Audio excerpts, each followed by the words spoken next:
Dan sebagaimana Allah firmankan ya, wa min ayatihi an khalaqakum min turab thumma idza antum basyarun tantashirun. Di antara tanda-tanda kebesaran Allah, Allah menciptakan kalian dari tanah. Tiba-tiba kalian bertebaran di muka bumi ini. Allah juga berfirman, ya ayuhan nasu taqu rabbakumul ladzi khalaqakum min nafsin wahidah wa khalaqa minha zawjaha wa batha minhuma rijalan katsiran wa nisa. Kata Allah, bertakwalah kalian wahai umat manusia yang telah menciptakan kalian dari satu jiwa. Satu jiwa. Jumlah penduduk bumi berapa sekarang? 8 miliar kira-kira. Itu tercipta dari satu jiwa.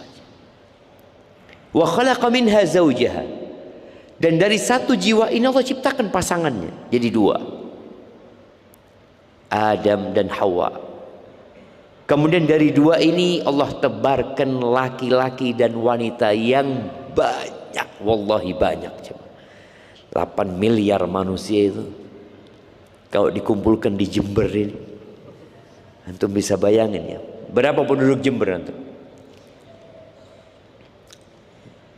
Penduduk Jember itu 2,4 deh.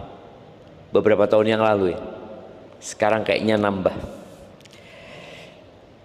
Bicara rumah tangga, karena ini mukaddimah, kita akan masuk ke fiqhul usrah lagi. Namun kita ingin memberikan beberapa tips menjalani kehidupan rumah tangga, karena di bulan Syawal ini banyak yang melakukan pernikahan dan banyak yang melakukan perceraian. Jadi angka pernikahan di Indonesia itu turun. Dari 2013 ke 2023 itu mengalami ya fluktuatif ya, naik turun, tapi kemudian turun sekali coba. Dan di tahun 2024, jadi kalau mau data itu nggak usah capek-capek sekarang, tinggal tulis, AI akan menjawab antum.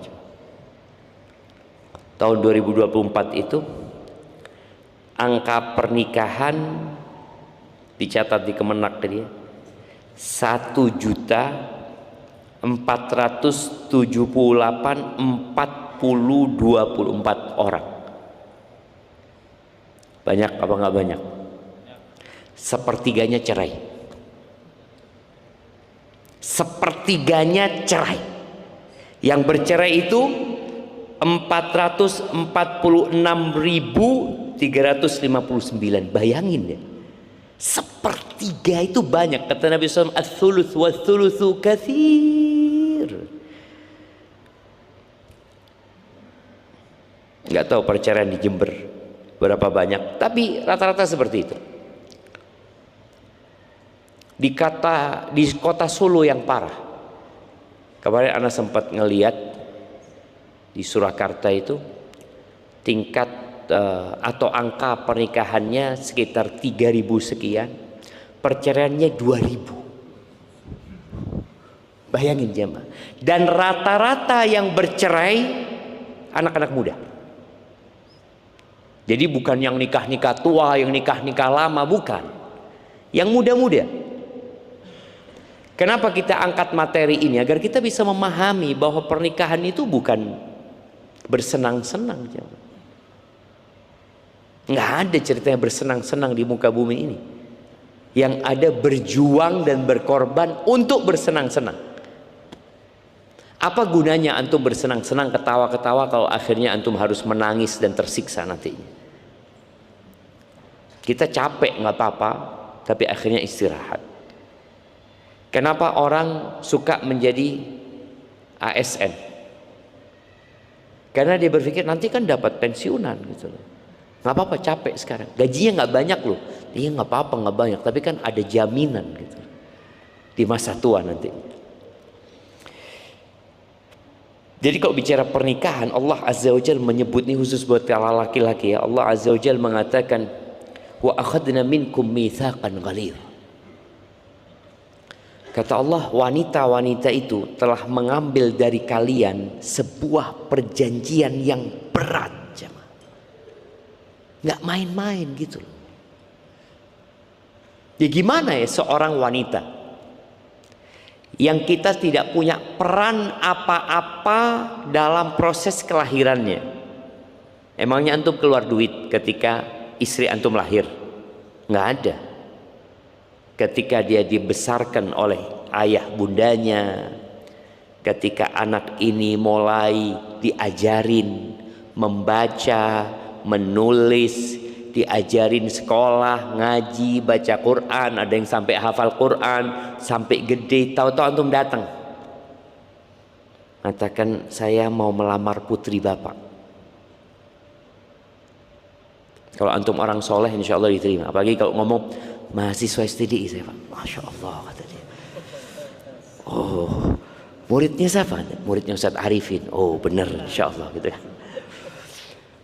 Iya.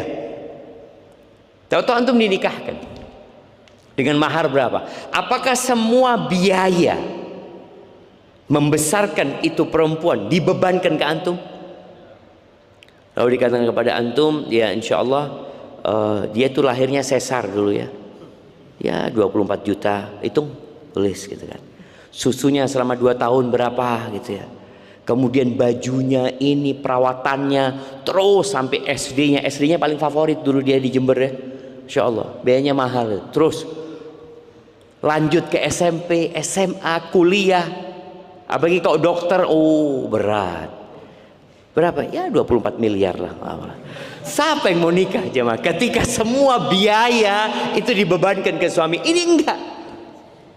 Dengan mahar seperangkat alat sholat, saya terima. Enak seperangkat alat sholat jemaah. Berapa antum beli seperangkat alat sholat? 200.000 kemahalan Ustaz. Ya 175 lah. Subhanallah jemaah. Maka di sini ada sebuah beban besar yang antum ambil. Jadi bukan antum mau bersenang-senang. Antum mendapatkan sebuah tanggung jawab baru.